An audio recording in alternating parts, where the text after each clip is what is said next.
Good morning, everyone. It's 8:02 a.m. Chicago time on the Wednesday of the 8th of March, 2017. Guten Morgen, bonjour, buenos dias. Derivatives trading involves substantial risk of loss and is not suitable for all investors. Past performance is not necessarily indicative of future results. The overall market sentiment is slightly bullish today. We're seeing the uh, market moving, reacting to the ADP release. We had a very strong ADP report this morning.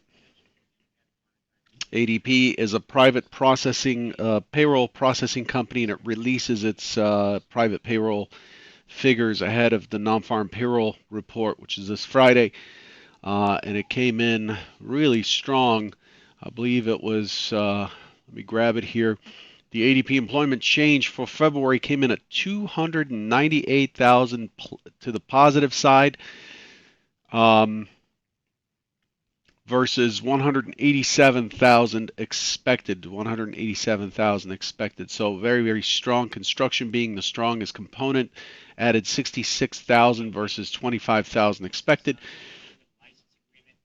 So that's what we're floating on right now. Other than that, the market is responding to a few other key releases. One of which was that China showed a um, a trade deficit of 9.15 billion, well shy of the 25.75 billion surplus that was forecast. So that's about a 34, almost 35 billion dollar swing in the trade deficit for China to the negative. Japan's economy also came out with its final GDP, and it came out stronger. It grew at 0.3% versus 0.2% expected. Also, the British pound is at 7-week lows ahead of the budget release. Other than that, there really isn't all that much. Apple, there's release news from Apple that the next iPhone is not going to be iPhone 8, that it'll probably be called iPhone Edition. Um, that's really it as far as what I see in terms of news worth mentioning that might affect the index trade. As far as what we're looking for the session today, we get wholesale U.S. wholesale inventories at 10 Eastern for January, negative 0.1% expected. Prior is negative 0.1. And then we get crude oil inventories at 10:30 Eastern, expecting 1.394 million barrels in the surplus. Distillates expecting a deficit of 1 million barrels, and gasoline expecting a deficit of almost 2 million barrels. And then as far as speakers, oh shoot, I forgot to update that. Hey, bear with me 1 second while I handle this. Unfortunately, I did not do my proper job this morning and forgot to just update the link here for everybody. Let me fix that for you. I apologize. There we go. Boom and boom. Technology. Beautiful thing. All right.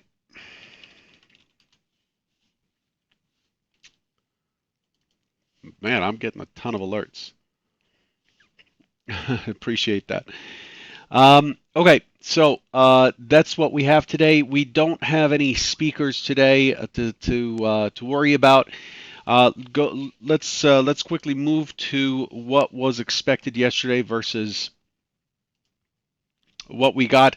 The primary hypothesis yesterday is you all, for those who are here, the expectation is for the market, because we were opening on the lower end of the range in the lower distribution. The expectation was for us to push and see resistance in the prior point of control at 74-ish, 74, 75 actually, and then for the market to rotate down through the morning low and then to push higher into the close to regain its closing price and to push higher into the close. That was the primary hypothesis.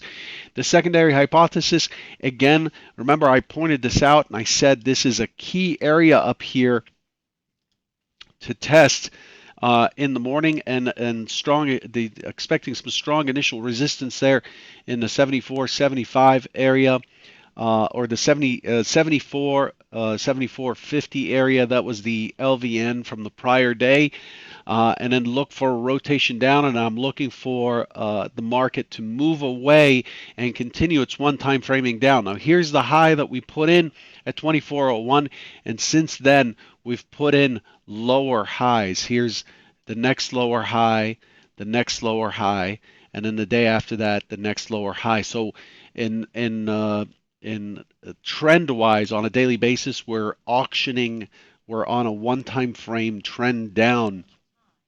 And so hypo 2 is looking for a test up and then continuation of the trend down. And then the key area to test is 23.6275. That's the balance that we were in for a little bit before we popped up. Hypo 3 um, was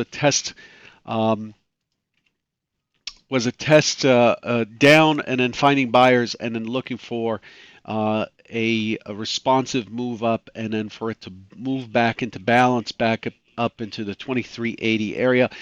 None of these worked exactly as expected. Except for Hypo 2. Have you noticed that Hypo 2 has been playing out a lot more than Hypo 1, which is the highest probability play based on auction principles? Hypo 2 has been playing out pretty much every time.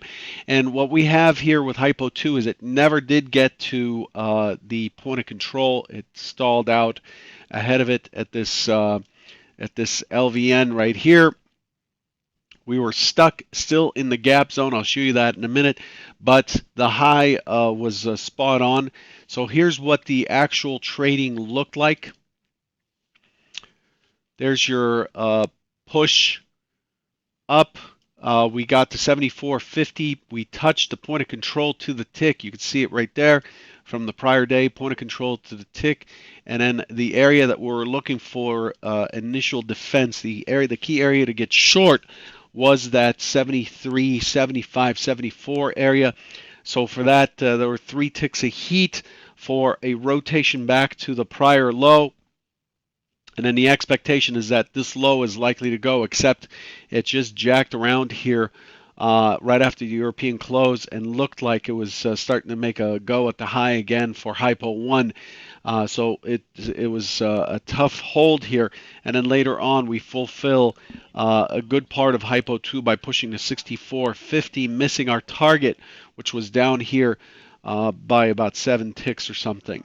And so overall, this was Hypo 2 here that played out. Notice that we held inside of this gap zone. Gap zones act as unauctioned areas and generally become a magnet once the market balances inside. They get stuck there for a while.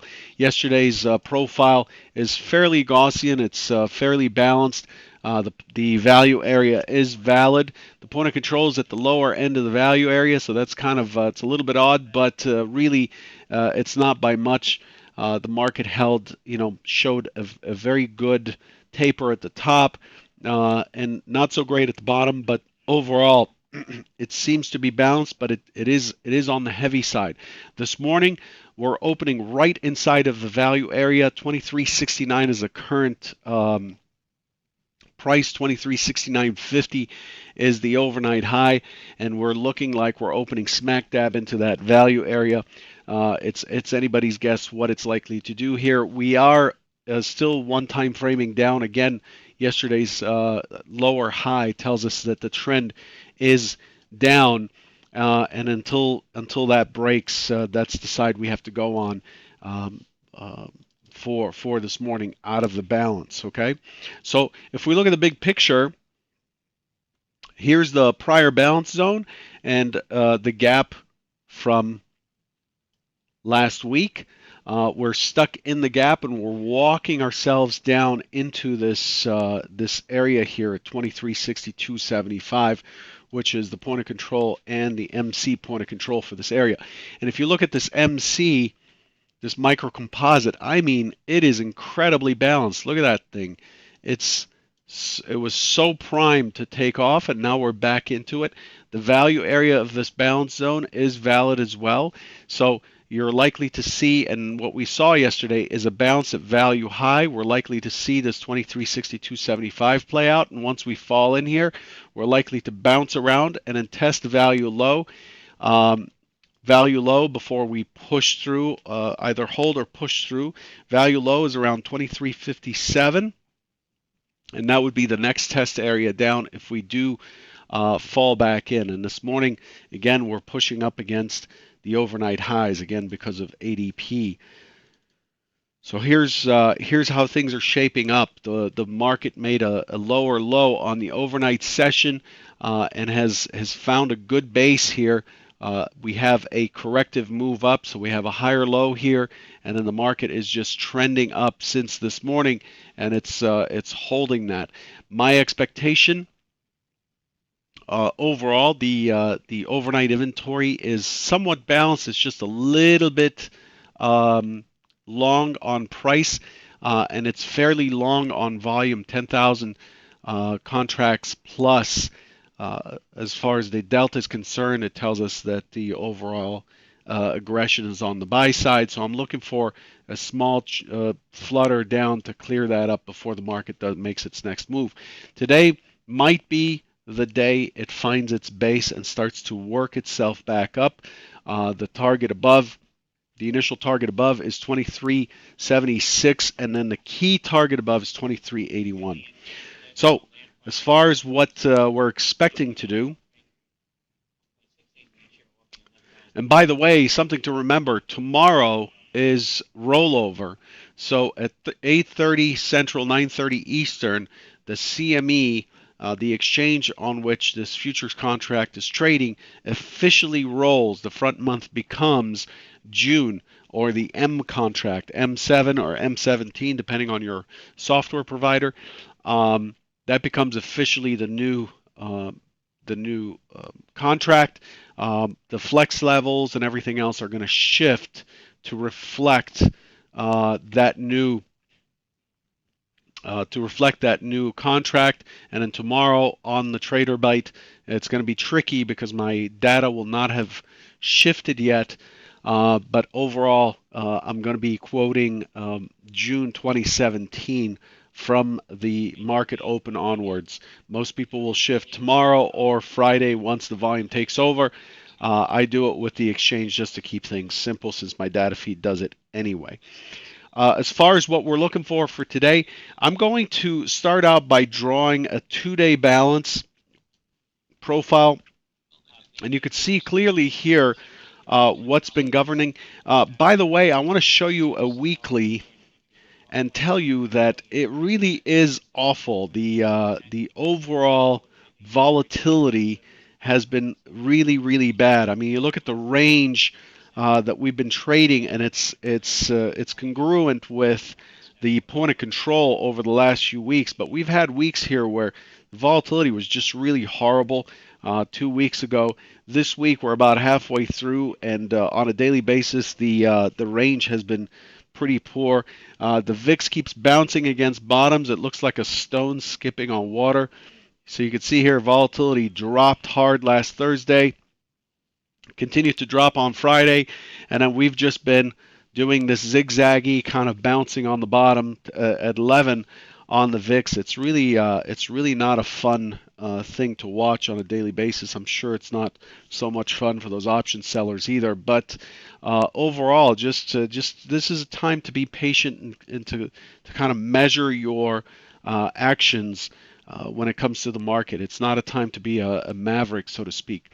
So on that basis, I'm looking for an open auction this morning. I'm looking for it to push lower into the prior point of control at 67 quarter, and then I'm looking for a bounce here. I expect that the primary hypothesis today is to try to push up and get a continuation to 2381. That's the primary hypothesis. I'm looking for a bounce today as the primary idea. I'm not looking for this to continue lower.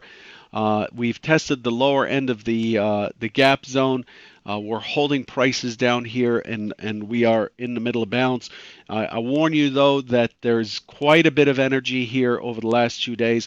So whatever move takes place out of here, it might have a little bit of oomph behind it. We might see some 6 or 7 point rotations today on the trigger chart. So that's the primary hypothesis.